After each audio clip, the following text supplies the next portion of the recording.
Reviewing the policies of the Australian Sex Party, it seems that they pretty much echo those of the Greens.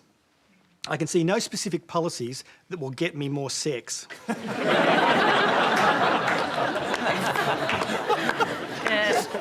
Sex makes people happy and is good for people's health, apparently. What policy initiatives can panellists advance that will get Australians more sex?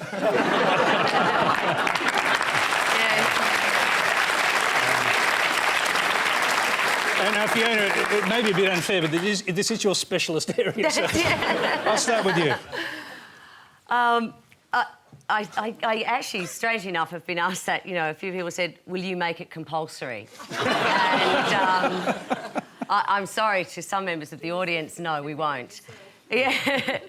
But look, I think the problem with, the reason we called ourselves the Australian Sex Party is because so many politicians are so frightened of sex. And the number of times you want to talk about sex education or censorship or same-sex marriage, the minute you mention the word sex, they kind of go red, and start to giggle a little bit and really want to avoid the topic.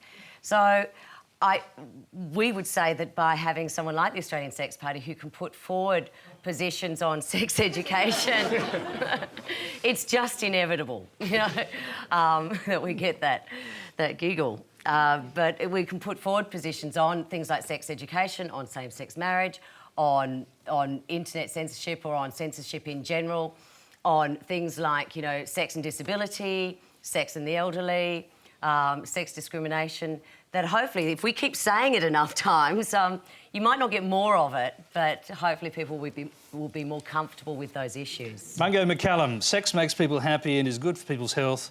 What policy initiatives can panellists advance that will get Australians more sex? Well, my view is that this is one area where government should not interfere.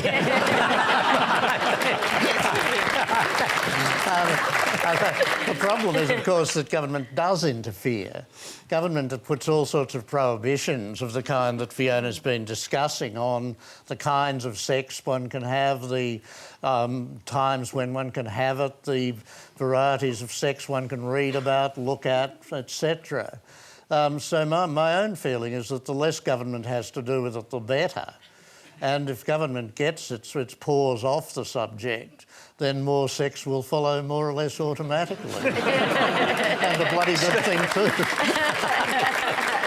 Stephen Conroy, I've looked at the ALP platform. Can't see anything there. Yeah, no, I'm probably struggling, Tony, to agree with you. In general, I would take the same view Mungo did, which is that the less government has to do in this area, the better.